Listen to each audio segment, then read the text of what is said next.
Bismillahirrahmanirrahim.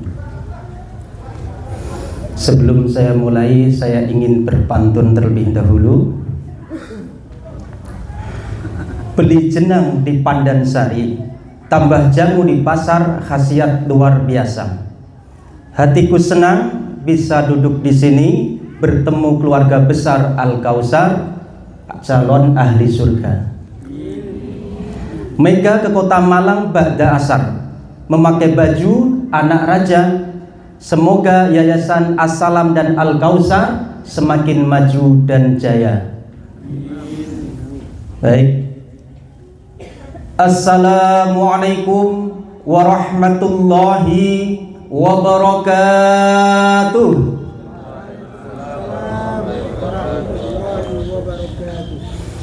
Yang jawab salamnya kayaknya kurang semangat. Ini mentang-mentang ustadznya kurang ganteng ya. Nah, sekali lagi saya doakan yang jawab salamnya semangat. Semoga dianugerahi putra putri yang soleh dan solehah, rezekinya melimpah ruah, bisa pergi haji dan umroh, hutang-hutangnya insya Allah segera lunas. Sekali lagi, assalamualaikum warahmatullahi wabarakatuh.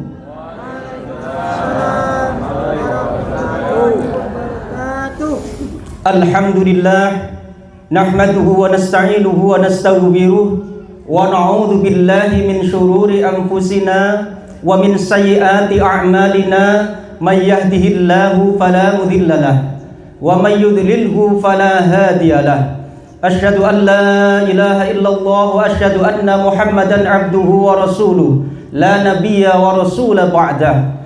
Qala Allah ta'ala fi kitabihil karim, ya ayyuhalladzina amanu taqullaha haqqa tuqatih wa la tamutunna illa wa antum muslimun. Shadaqallahul adzim wa sadaqa rasuluhul karim. Amma ba'd. Yang terhormat Bapak Ketua Yayasan Islam As-Salam dan seluruh jajarannya rahimakumullah. Yang terhormat Bapak Kepala Sekolah SDIT Al-Kausar beserta saudara-saudariku asatid dan asatidah rahimakumullah. Yang terhormat Ibu Kepala TKIT Al-Kausar beserta seluruh asatidahnya rahimakumullah. Yang saya hormati bapak-bapak, ibu-ibu, adik-adik seluruh hadirin, wabil khusus al-hadiruna fi hadil majlis rahimakumullah. Yang pertama, marilah kita bersyukur kehadirat Allah Subhanahu wa taala yang tidak pernah bosan melimpahkan rahmat, nikmat, taufik, hidayahnya kepada kita, sehingga salah satu rahmatnya pada pagi hari ini tanpa ada halangan kita dapat hadir di sini. Itu semuanya yang menggerakkan adalah Allah Subhanahu wa taala. Alhamdulillahi ala kulli hal. Kemudian salawat dan salam kita aturkan kepada junjungan kita Nabiullah Nabi Agung Muhammad sallallahu alaihi wasallam yang senantiasa berjuang dengan penuh keyakinan, dengan penuh kesabaran, sehingga pada hari ini sampai saat ini, zaman ini, kita bisa menikmati indahnya Islam di dalam jiwa raga kita.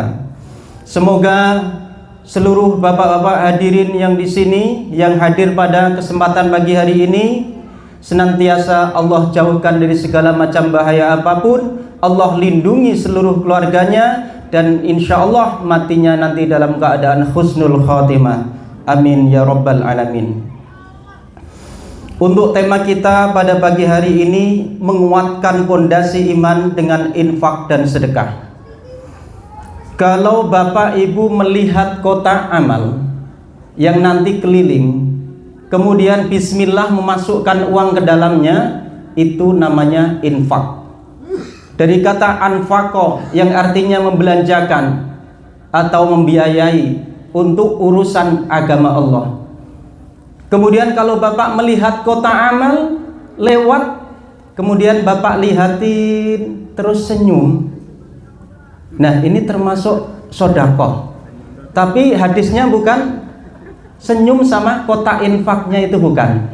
Tetapi ya, tabassamuka liwajhi akhika atau fi wajhi akhika sedekah.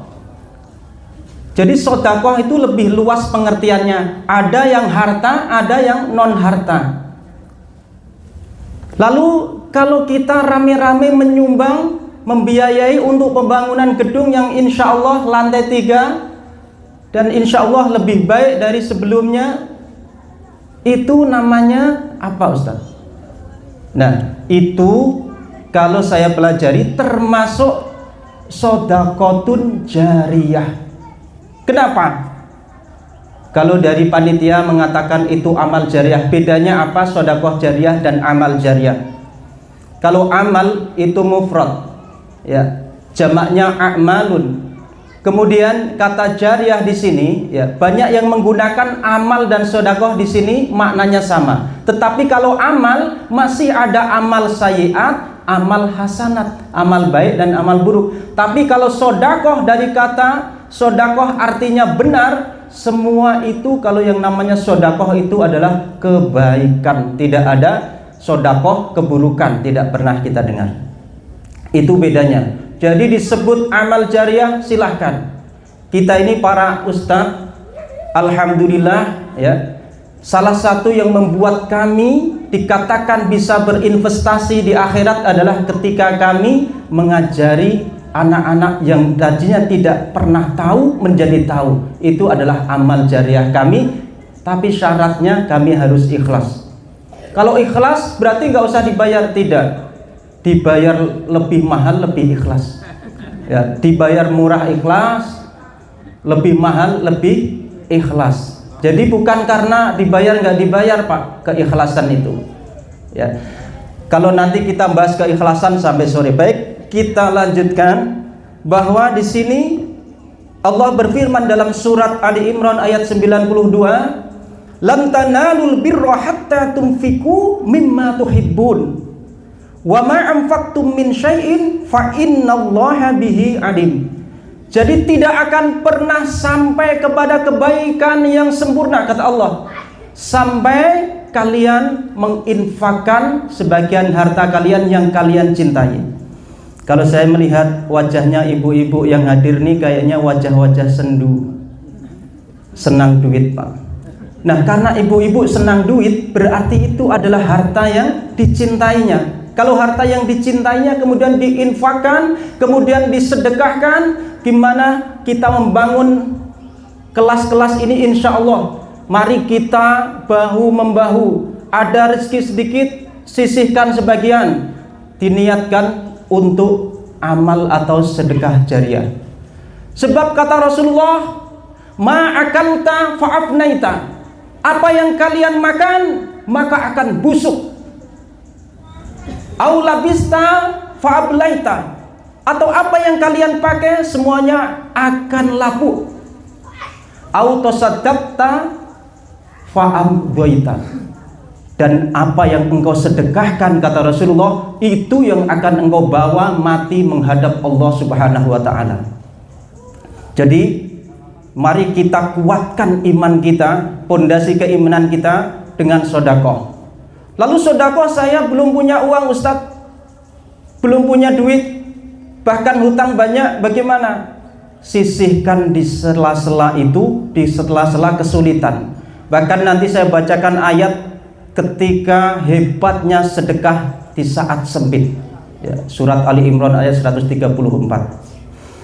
Nah, sebelum itu saya ingin mengajak seluruh hadirin menyadari, ya, ini ilmu, bahwa sedekah jariyah ini adalah salah satu amalan yang pahalanya terus mengalir. Dan orang-orang yang mati ketika ditanya oleh Allah dalam surat Al-Munafikun ayat ke-10, maka fayaqulu, apa yang mereka katakan? Rabbi laula akhartani ila ajalin qarib fa asaddaqa wa akum minas salihin. Apa kata mereka yang sudah mati? Semua orang mati, ya. Dalam Al-Quran semuanya diceritakan oleh Allah. Ternyata semua orang mati itu menyesal, Bu. Ibu kalau tidak mau menyesal, satu kesempatan yang saya perlu kasih tahu, yaitu sodakoh, terutama sodakoh jariah. Orang mati tadi ditanya oleh Allah, seandainya engkau akan dihidupkan sebentar, apa yang akan engkau berbuat? Ya Allah, sekiranya engkau berkenan ya Allah, tundalah kematianku sesaat ya Allah. Apa yang akan engkau lakukan? Aku ingin bersedekah ya Allah. Kenapa sedekah? Karena para alim ulama sudah menyelidiki hal ini. Sedekah kehebatannya bisa dilihat ketika orang sakaratul maut. Jadi yang pernah sedekah saat itu diperlihatkan oleh Allah, ya, dalam surat Qaf itu diterangkan bahwa ketika kita sakaratul maut, maka Allah akan membuka tabir. Hanya orang-orang yang sakaratul maut itulah yang bisa melihat. Orang di sampingnya, yang mentalkinnya, yang mengajari kalimat la ilaha illallah itu tidak bisa melihat, tetapi dia bisa melihat semua itu. Itu ada hadisnya, kisah nyata pada zaman Rasulullah, yaitu kisahnya Bapak Sya'ban, ya. Tapi saya tidak menceritakan itu untuk saat ini, karena ini materinya untuk 3 jam, ternyata waktunya paling sekitar 45 menit. Kemudian itulah penyesalan paling terbesar salah satu makhluk, terutama kita, Bu. Maka ibu saat ini gelangnya besar-besar, kalungnya ada, kemudian uang tabungannya luar biasa banyak. Kalau tiba-tiba ibu nanti malam didatangi tamu agung, malaikat maut, kira-kira itu gelang bagaimana nasibnya? Oh, sama suaminya dilepas satu persatu, diwadahin kain, kemudian ditempatkan tempatnya lagi. Setelah ibu nggak ada, dikasihkan kepada istri yang kedua. Ayo, nyesel apa nyesel, Bu? Sepertinya ibu-ibu kalau melihat itu nggak ridho, aku akan gentayangan gitu, Bu, ya. Tapi nggak bisa, orang mati di dalam barzah nggak akan bisa menembus ini dinding antara pemisah antara alam akhirat dan alam dunia. Jadi saat inilah, ini ada pembangunan gedung, ya. Saya iklankan setiap saat, ya. Ini walaupun tidak diminta panitia, tetapi saya punya dalil kenapa saya iklankan setiap 5 menit sekali, ya. Man dalla ala khairin falahu mislu ajrin fa'ilihi. Barang siapa yang menunjukkan, yang mengajak kepada kebaikan, memfasilitasi kebaikan, maka dia akan mendapatkan kebaikan persis sesuai dengan pahala yang diperoleh orang yang mengerjakannya. Saya mengajak, ibu melaksanakan, nah, saya dapat bagian di situ, ada royaltinya. Itu orang yang ini, yang ngerti, ya. Makanya panitia ini nanti mereka ketika masuk surga, Bapak Ibu semua yang di sini, jangan sampai ada yang, oh, aku belum nyumbang, mulai saat ini, detik ini, berniat, Bu, bismillahirrahmanirrahim, ya Allah, aku dapat rezeki, nanti akan aku sisihkan. Kalau rezekinya 1 juta, akan aku sisihkan 100.000 atau 50.000. Insya Allah itu niatnya orang mukmin, ya. Kata Allah, terkadang lebih baik daripada amalannya. Kenapa? Kalau niat gak pernah ria, tapi kalau amalan bisa saja ria. Tetapi niat itu pahalanya 1, amalan baik itu pahalanya 10. Jadi lebih baik setelah niat dilaksanakan. Maka nanti di akhirat itu diriwayatkan dalam hadis, ada orang kaya yang kaget karena derajatnya di surga itu bertemu dengan orang miskin yang setiap hari disantuninya. Maka bertanya, "Loh, kamu kok bisa naik sampai ke surga tingkatan ini? Bukankah dulu di dunia aku mengasihimu setiap hari? Kok kamu bisa?" Maka setiap Tuhan memberikan santunan kepada saya berdoa kepada Allah, ya Allah, berikanlah, anugerahkanlah rezeki saya yang banyak seperti Bapak ini. Nanti akan saya berniat, akan saya sedekah lebih baik dari Bapak ini. Karena niatnya itu Allah mengangkat derajatnya, bisa sampai levelnya sama. Makanya niat dulu yang penting Pak.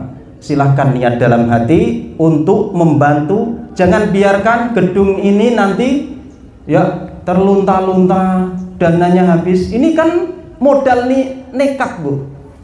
Dana belum ada sudah berani nanam ceker ayam. Tapi dengan keyakinan bahwa Allah pasti akan mempermudah, ya.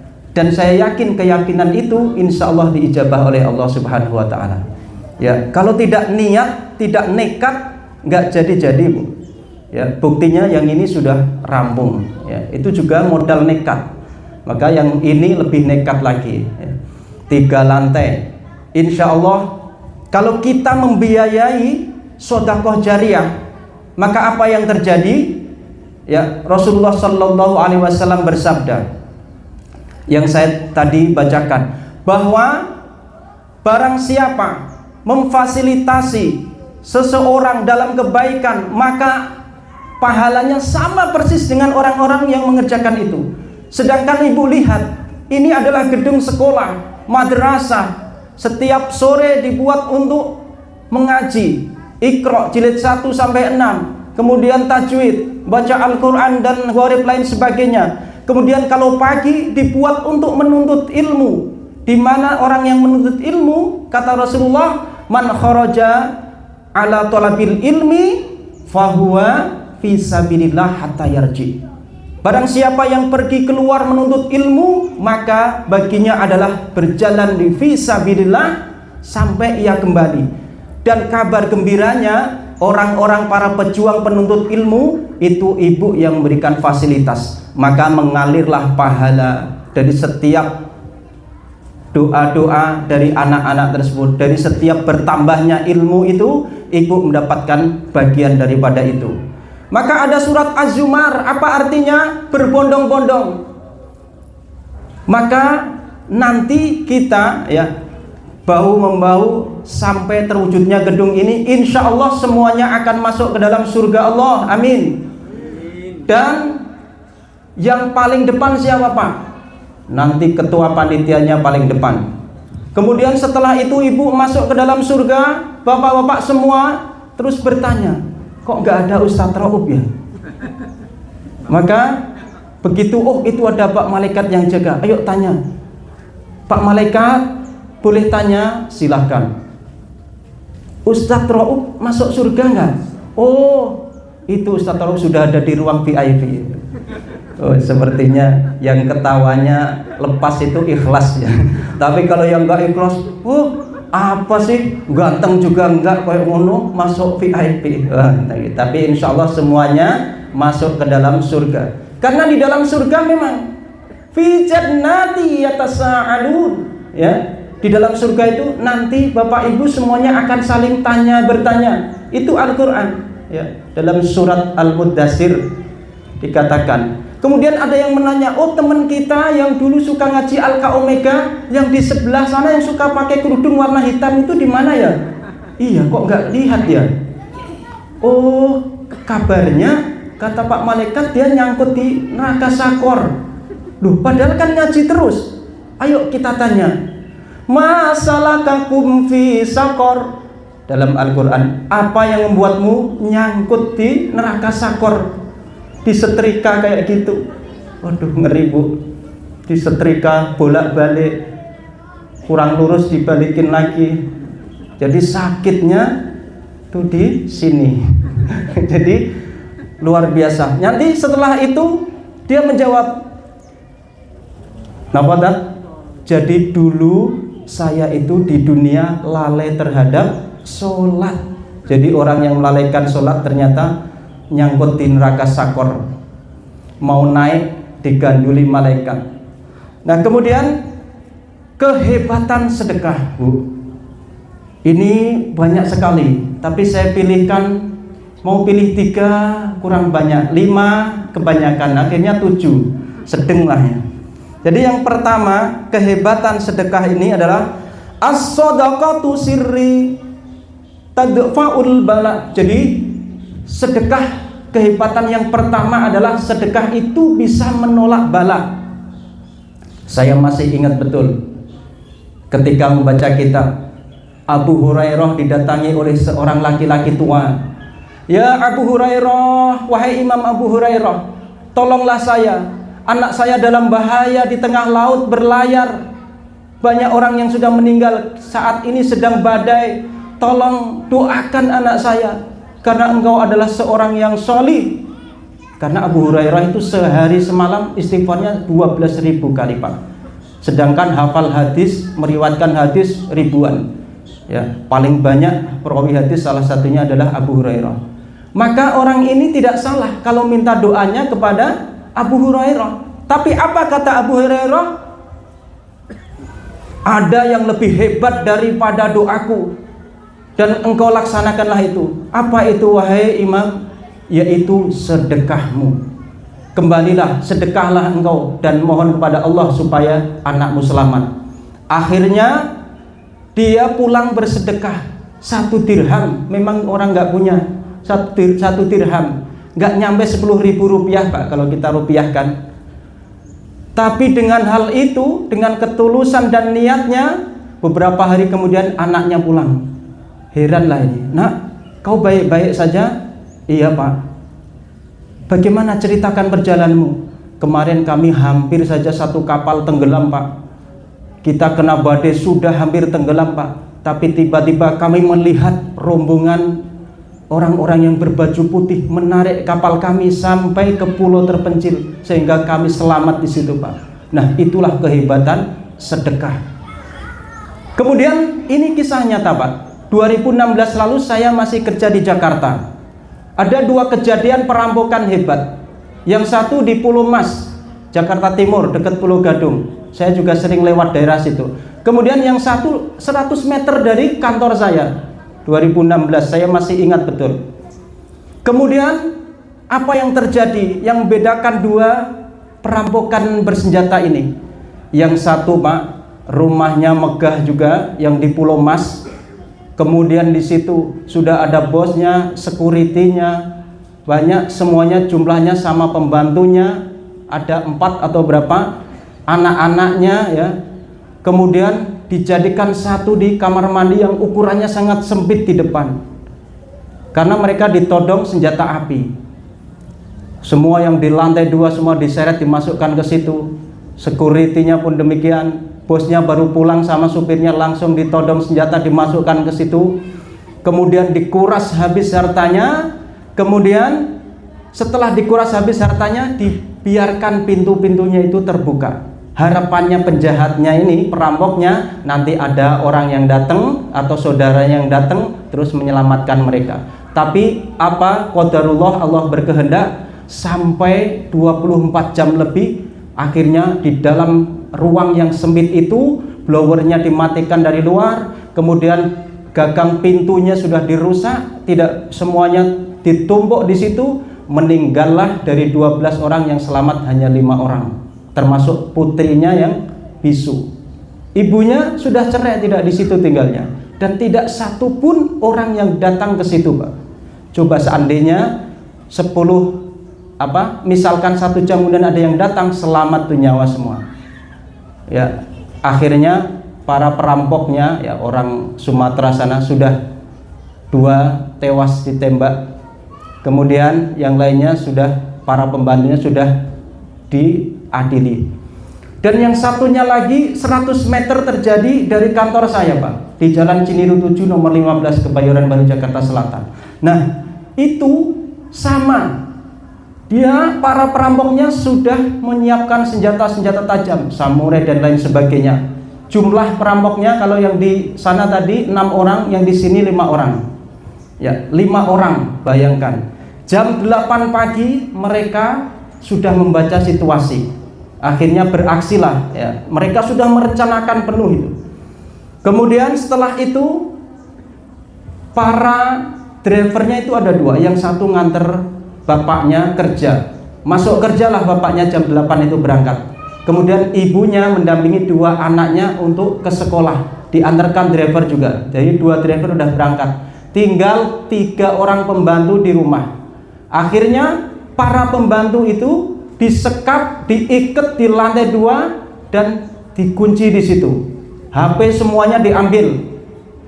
Ya, akhirnya mereka di depan ada yang jaga, sudah disiapkan mobil. Berangkas di lantai 2 seberat itu sudah digotong sampai deket tangga. Tapi biasanya, ajaibnya, biasanya driver itu yang nganter ibunya, bapaknya itu tetap standby di kantor atau di sekolah, disuruh standby di sana.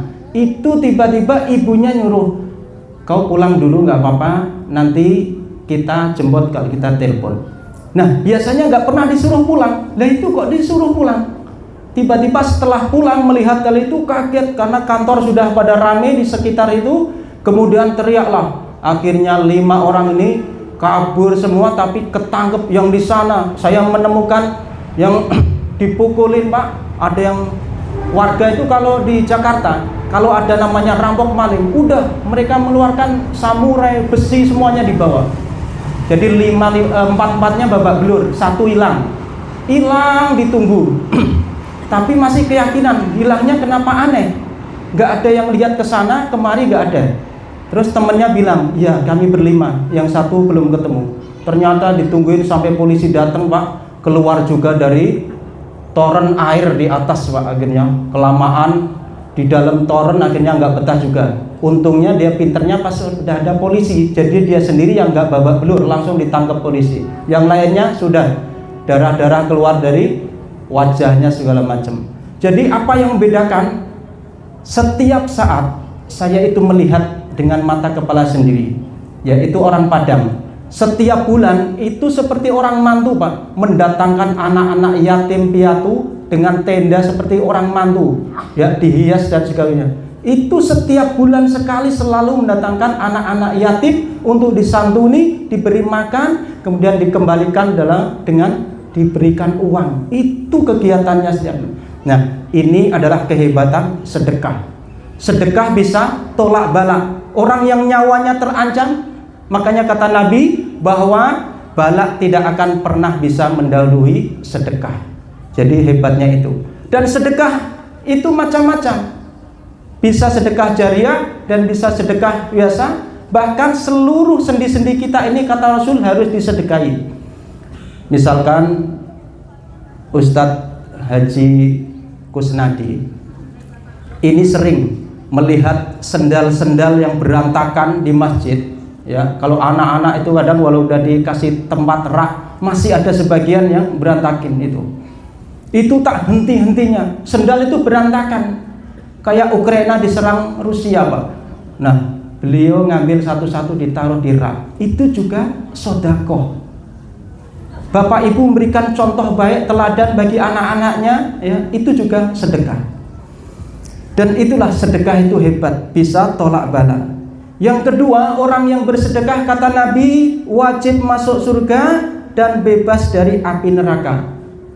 Dalam sebuah hadis yang diriwayatkan oleh Aisyah, beliau bercerita kepada Nabi, ya Rasulullah, tadi ada seorang ibu datang dengan 2 orang putrinya. Kemudian aku tidak punya apa-apa. Aku berilah ia kurma 3 butir.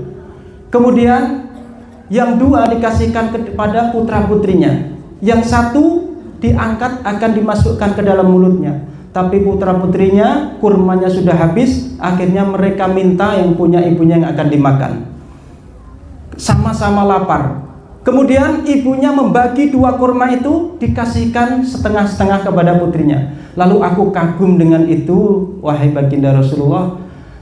Maka kata Rasulullah, sesungguhnya Allah mewajibkan dia masuk ke dalam surga, atau dia bisa memilih bebas dari api neraka.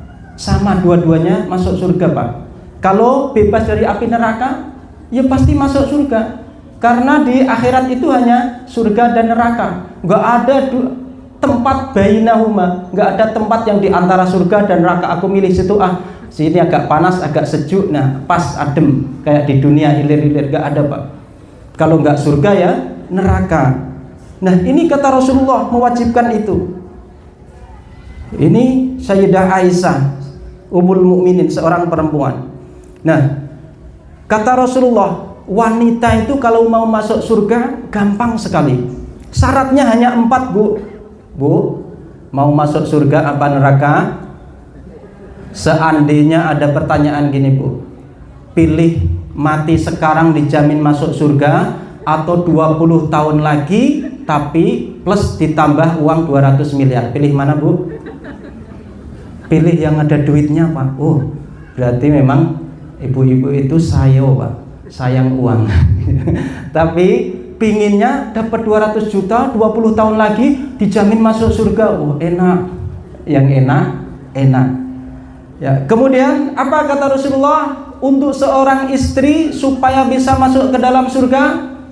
Idza shallatil mar'atu khamsaha wa shamat syahraha wa hafizat farjaha wa ata'at zawjaha qila laha dakhulil jannata min ayyi abwabin syi'ti. Kenapa syi'ti? Karena perempuan. Kalau lanang syi'ta. Nah, jadi kalau ada seorang wanita yang menjaga sholat fardunya 5 waktu dijaga, yang pertama. Kemudian yang kedua, puasa Ramadannya ditunaikan penuh.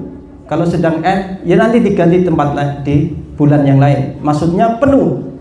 Kemudian dia menjaga diri supaya tidak berzina.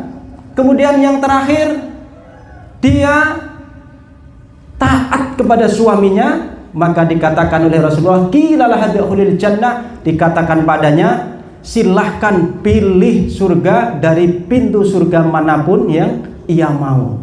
Gampang nggih Bu? Gampang. Mungkin kalau sholat 5 waktu yang pertama bisa tak? Kalau yang kedua puasa Ramadan, oh insya Allah bisa itu Pak. Kemudian yang ketiga menjaga diri supaya tidak berzina, oh insya Allah bisa, sanggup. Yang keempat taat kepada suaminya, nggak pernah bentak-bentak suaminya, nah itu berat itu Pak. Ya makanya suami-suami yang di sini tuh saya lihat tuh orangnya istiqomah Pak. Istiqomah, ikatan suami takut istri di rumah. Ya makanya orangnya taat-taat, insya Allah. Yang hadir di sini nih saya melihat semuanya insya Allah calon ahli surga. Kalau bukan ahli surga ngapain ke pengajian? Ya, ibu-ibu juga yang ngaji sini pasti insya Allah ahli surga. Yang nggak ahli surga itu yang sana-sana tuh, yang pinggir-pinggir itu, ya, insya Allah. Kemudian memang taat kepada suami itu agak berat, ya. Taat kepada suami itu berat. Tapi ibu-ibu yang di sini saya lihat solehah semua. Dari tadi saya tidak pernah melihat ada yang marah-marah sama suaminya, nggih. Betul. Itu kalau di sini, Pak. Kalau di rumah, ember melayang, wajan jomblang, nggih. Ya Masya Allah. Tapi kalau setelah ngaji ini insya Allah ingat 4 hal itu, insya Allah memperbaiki diri sendiri, insya Allah. Tidak marah lagi, tidak Bu. Harta, suami, anak ini adalah titipan Allah. Jadi saya tanya Bu, kalau seandainya suaminya ibu dilarikan pelakor, apa perasaan ibu? Oh kalau saya sarankan ibu sujud syukur Bu. Kenapa? Berarti suaminya ibu itu calon ahli surga. Karena tidak ada setan yang menggoda ahli neraka. Jadi ahli surga semua yang jadi dilarikan. Kalau misalkan suami ibu pulang tiba-tiba di pipi kanan pipi kiri ada cap bibir Bu. Kira-kira apa yang dilakukan ibu? Nah, kalau ibu yang sudah sadar bahwa itu hanyalah titipan Allah, biarkan saja. Saya ambil air 1 gayung, saya lap 7 kali, 1 kalinya terakhir pakai debu. Loh, kenapa pakai debu Bu? Najis itu. Kayak gitu ya. Ya, baik. Yang kedua tadi adalah wajib masuk surga. Dan syarat-syarat untuk masuk surga bagi wanita hanya ada 4. Ingat Bu? Ingat, insya Allah ingat.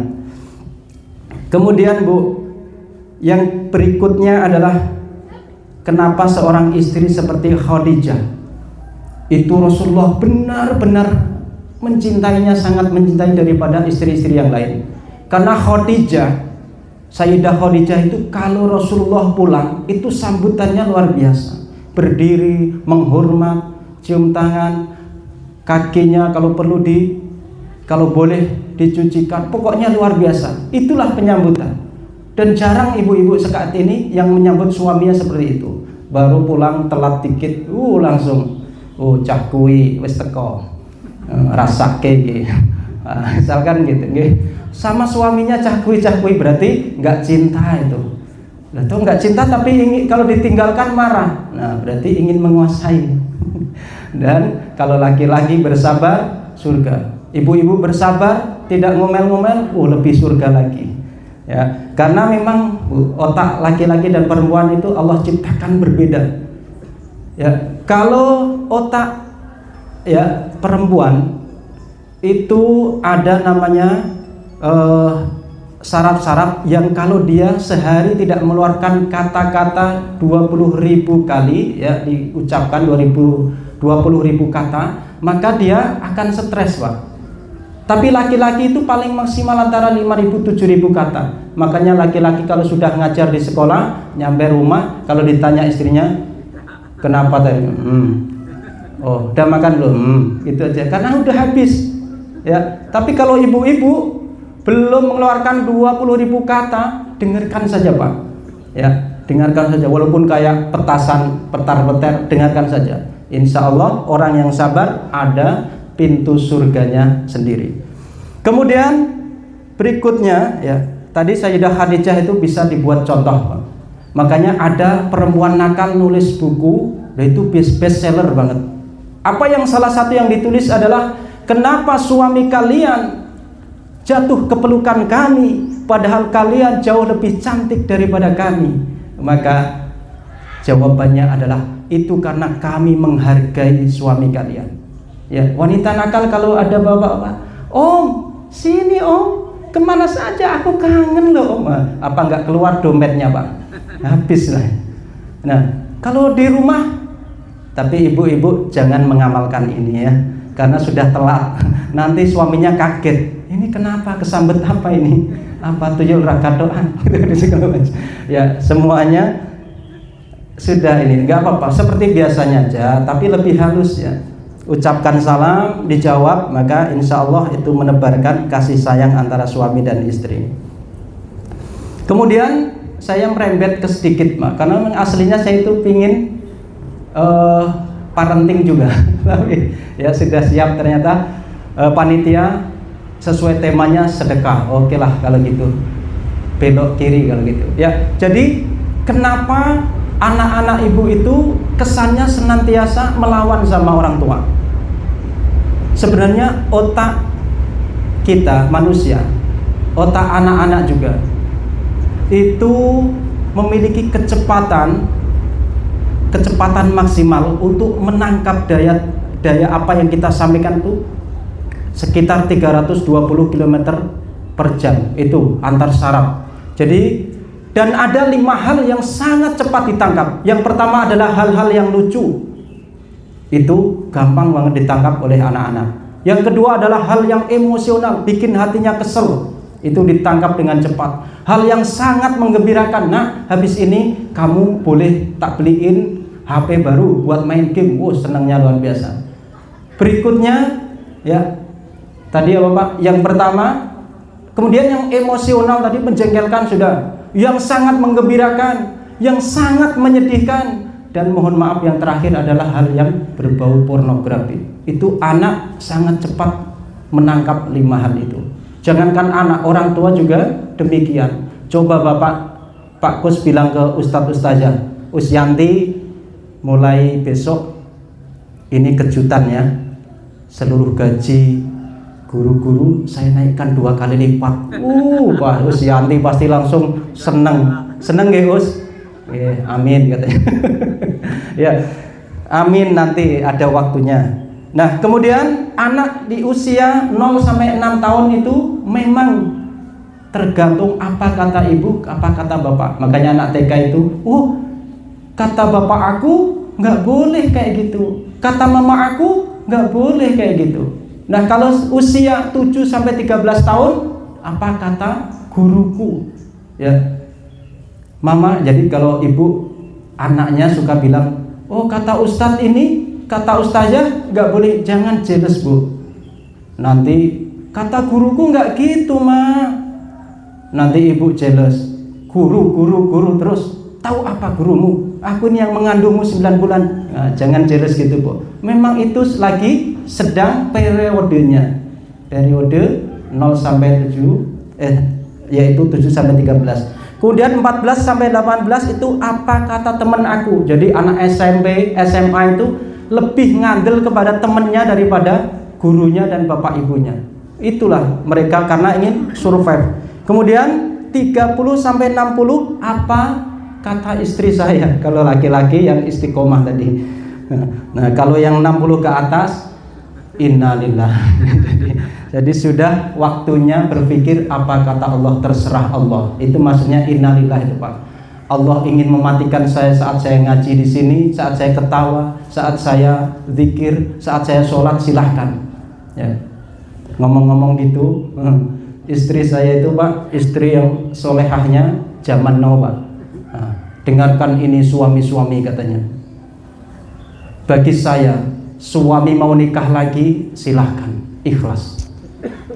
Kalau suami mau bagi-bagi uang kepada wanita-wanita lain, janda-janda cantik, silahkan, ikhlas saya. Kalau suami mau muji-muji wanita lain, silahkan. Tapi, ada tapinya Pak. Tapi apa bunda? Asalkan bukan suami saya. Jadi intinya sama aja Pak. Ya, tidak ada yang mau dimadu atau diracun. Ya saya pernah tanya, bunda, kalau ada madu sama racun, pilih di madu atau diracun? Oh, berani madu saya, tak racun. Jadi ya begitulah ya. Terus saraf otak kita ini 30% adalah mirror neuron. Jadi kenapa Rasulullah dakwahnya sangat berhasil? Itu karena menggunakan saraf-saraf otak ini yang 30%. Apa itu? Mirror neuron itu adalah ketika kita melakukan apa saja, keteladanan itu akan otomatis ditiru anak-anak kita. Kita berangkat pagi baca doa, anak-anak gitu. Kita pagi olahraga, anak-anak niru. Semua yang diperhatikan oleh Rasulullah itu dalam ibadah diserap habis oleh para sahabat sehingga dakwahnya berhasil. Kemudian berikutnya adalah as-shadaqatu sirri tadfa'u mitatassu. Jadi sedekah yang dilakukan diam-diam itu bisa menghindarkan, menolak daripada mati su'ul khotimah. Jangan pernah bangga dengan zikirmu, jangan pernah bangga dengan amal kebaikanmu, dengan ibadahmu. Kalau engkau matinya dalam keadaan su'ul khotimah, insya Allah kau tidak akan bisa selamat dari siksa neraka ataupun siksa kubur. Nah, sedekah ini kata Rasulullah bisa membuat orang mati dalam keadaan husnul khotimah. Kita semua ingin ketika sakaratul maut datang anak yang soleh di samping kita mengucapkan la ilaha illallah, diajarkan kepada kita, dibisikkan kepada kita. Itu semua sehingga ketika kita mengucap itu, malaikat kemudian terakhir menyambut nyawa kita, matilah kita dalam keadaan husnul khotimah. Tapi itu kalau di rumah. Lalu bagaimana kalau naik pesawat, naik kapal, kecelakaan? Siapa yang akan bisikkan kata itu? Nah itu tidak ada. Makanya sedekah inilah solusinya. Ya, mulai sekarang kita rajin-rajin sedekah. Mau sedikit mau banyak, yang penting istiqomah. Ya, karena istiqomah itu lebih dicintai oleh Allah daripada yang tidak istiqomah. Maksudnya banyak tapi setahun sekali. Lebih baik yang tiap hari 2000. Nah kemudian karena waktunya mepet, ya tambah 5 menit lagi, saya langsung ke yang kelima saja. Jadi sedekah itu bisa menjadi naungan kita di akhirat Pak. Idas sama'u fatarat wa idzal kawakibun tasarat wa idzal biharu fujirat wa idzal quburu bu'sirat. Jadi langit akan terbelah, bintang-bintang akan berserakan, bertabrakan antar planet, berserakanlah bintang-bintang. Kemudian air laut akan ditumpahkan ke darat dengan begitu dahsyat. Dan yang terakhir, kuburan akan dibongkar, artinya semua makhluk akan dibangkitkan kembali. Lalu apa ketika kita digiring ke padang mahsyar yang menjadi naungan kita? Kata Rasulullah dalam hadisnya, inna dzilla mu'min. Jadi sesungguhnya naungan orang mukmin yaumal qiyamati shadaqatuhu. Itu sedekahnya, Bu. Jadi nanti kalau yang sedekah 10 juta gimana? Maka naungannya dari beton tebal aman. Kalau yang 1 juta ada pakai kanopi. Yang 100.000 gimana, tak? Nah, itu nanti pakai payung cantik, lumayan. Kalau yang sedekahnya 10.000, nah itu pakai kardus bekas, Pak. Kalau yang 2.000, tak? Nah, koran bekas kena angin sobek. Makanya semakin banyak semakin kuat naungan kita di akhirat. Itu betul, Pak, saya serius. Jangan 2.000 terus. Ya, tapi kalau punya rezeki ada atau enggak ada, insya Allah kita sisihkan. Itulah, kita jangan biarkan gedung ini tidak terbangun. Ya, itu intinya. Itu iklan, Pak. Ya. Jadi nanti insya Allah gedung ini bangkit tegak. Itulah Bapak Ibu akan dipanggil oleh Allah melalui babus sodaqoh. Melalui babus sodakoh. Apa itu babus sodakoh? Adalah pintu surga yang dikhususkan untuk orang-orang bersedekah. Ada babus sholat untuk orang-orang sholatnya luar biasa. Ada babus zakat, zakatnya hebat. Ada lagi babu arwayan untuk orang-orang yang puasanya luar biasa. Dan babus sodakoh untuk orang-orang yang ahli sedekah. Maka ini adalah beberapa 4 daripada yang 7. Karena waktunya kalau kelamaan nanti ibu malah, wah ini Ustaz Rauf nggak tahu waktu ini. Tapi memang mulainya telat. Jadi tadi mulainya jam 6:20. Baik, tinggal 2 menit lagi. Mari kita tutup dengan doa sejenak. A'udzubillahi minasyaitonirrajim. Bismillahirrahmanirrahim. Allahumma shalli ala Muhammad wa ala ali Muhammad. Ya Allah, ya Rahman, ya Rahim. Jadikanlah kami hamba-hambamu yang soleh dan solehah ya Allah. Jadikanlah kami orang-orang yang ahli sedekah ya Allah. Jauhkanlah kami dari segala macam bahaya apapun di dunia. Kemudian selamatkanlah kami dari siksa kubur dan siksa api neraka-Mu ya Allah. Ya Allah, ampuni dosa-dosa kami dan dosa-dosa kedua orang tua kami ya Allah. Kami sesungguhnya adalah orang-orang yang hina ya Allah, tapi Engkau muliakan kami dengan iman dan takwa ya Allah. Tanamkanlah iman dan ketakwaan kepada kami ya Allah, sehingga matinya kami hanyalah mati dalam keadaan husnul khatimah. Jadikanlah kami dan keluarga kami ya Allah orang-orang yang dermawan. Karena orang yang dermawan ya Allah dekat dengan Engkau, dekat dengan manusia, dekat dengan surga dan jauh dari api neraka. Dan jangan jadikan kami orang yang bakhil dalam hati kami ya Allah, karena orang yang bakhil sangat dekat dengan neraka. Ya Allah, ya Rahmanu, ya Rahim, anugerahkanlah kepada kami rizki yang halal dan thayyibah, rizki yang tidak pernah kami sangka-sangka ya Allah, supaya kami bisa berinfak, bersedekah jariah kepada SDIT Al-Kautsar ya Allah. Ya Allah, bukakanlah pintu kepada kami, pintu kebaikan ya Allah, pintu keberkahan ya Allah, dan jadikanlah kami semua ahli Quran. Jadikan putra-putri kami ahli Quran ya Allah. Jadikanlah kami orang-orang yang senantiasa nanti di dalam akhirat kelak ditolong oleh Al-Quran ya Allah. Pertemukanlah kami kepada junjungan kami Nabi Muhammad SAW di akhirat kelak ya Allah, dan jadikanlah syafaatnya menjadi syafaat kami ya Allah. Ya Allah, ya Rahman, ya Rahim, akhirnya kami mohon ampun kepada kami, kepada seluruh keluarga kami ya Allah. Kami mohon ampun ya Allah. Astaghfirullah, astaghfirullah. Rabbana atina fid dunya hasanah wa fil akhirati hasanah wa qina adzabannar. Walhamdulillahi rabbil alamin. Demikian yang dapat saya sampaikan. Semoga Allah senantiasa menjadikan ini tambahan ilmu yang barokah dan manfaat. Akhirul kalam. Nasrun minallahi wa fathun qarib wa basyiril mu'minin. Wassalamualaikum warahmatullahi wabarakatuh.